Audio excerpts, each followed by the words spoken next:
Welcome to The Explainer. Today, we are diving into something we do every single second of our lives, but almost never think about: our lungs. And trust me, the science behind how they work is way more amazing than you probably think.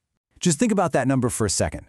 20,000 times. Every single day, your body just does this. It's this quiet, automatic rhythm that literally powers your entire life. So, what is actually happening?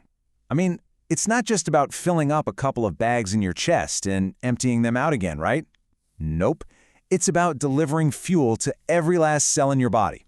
To really get a handle on this, we have to start with the most fundamental question of all. Why do you breathe in the first place? It all comes down to what's happening deep inside you at a microscopic level.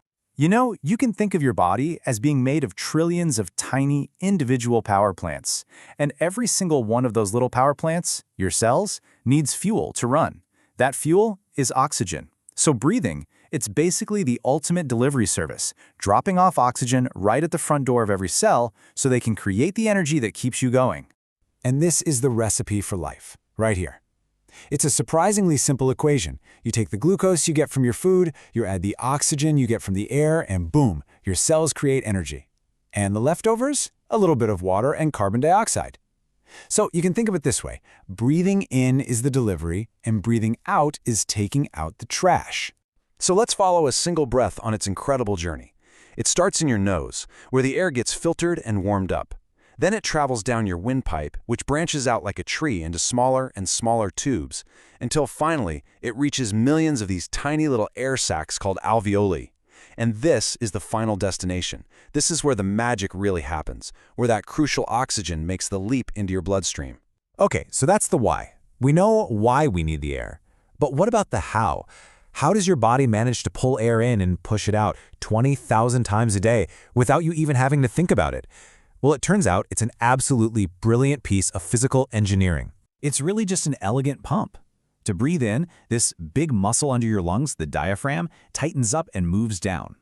At the same time, your ribs expand up and out. This makes more room in your chest, creating a vacuum that just pulls air right in. And to breathe out, everything just relaxes.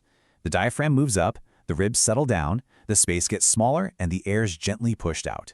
It's so simple, but so effective. Now let's talk numbers. Because just like a high-performance car, your lungs have their own set of performance specs. These stats tell us just how powerful this system really is. First up, we've got something called tidal volume.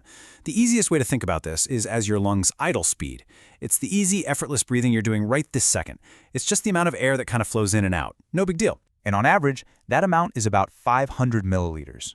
Now, 500 milliliters might not sound like a lot, but what does that actually look like? It's about the same amount of air that's in your average water bottle.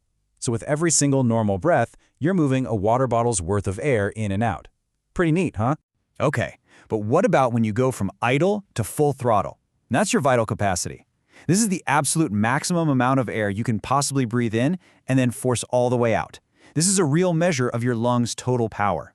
Now, if you've ever really pushed yourself, like sprinting or lifting something heavy, you know that burn you feel in your muscles.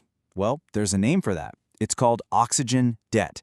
It's when your muscles are screaming for more oxygen than your lungs can deliver in that moment. Your body is literally going into debt to keep you going. And that brings us to the coolest part of this whole story. Your lungs aren't just a fixed piece of hardware. They are designed to be upgraded. So let's talk about how you can take this amazing system and completely supercharge it. Getting regular exercise is like a complete system-wide update for your lungs. It makes your breathing muscles stronger so you can take deeper, more satisfying breaths. It makes that all-important gas exchange in your alveoli way more efficient. It boosts your endurance and can even make you more resistant to getting sick. But here's the most impressive part, the thing you can actually measure. Regular exercise can seriously increase that key performance stat we just talked about, your vital capacity. You can literally expand the total volume of air your lungs can command. And the data proves it. Just look at the difference. An untrained adult might have a vital capacity of around 3,500 milliliters, but a trained athlete, they can push that all the way up to 4,500 milliliters or sometimes even more. That is a massive, measurable increase in pure lung power just from training. And think about this. You've probably felt this happen in real time. Ever been on a run, you feel like you're hitting a wall, and then suddenly, you get your second wind. That's not just in your head. That's your body, live on the fly, paying back that oxygen debt and finding a whole new gear of efficiency. It's your respiratory system adapting and getting stronger. So, here's the big takeaway. Your lungs are not just passive bags of air. They are a dynamic, powerful, and incredibly trainable system that's feeling every moment of your life. They are sitting there right now, just waiting for a challenge, ready to adopt. So the only real question left is, how are you going to challenge them next?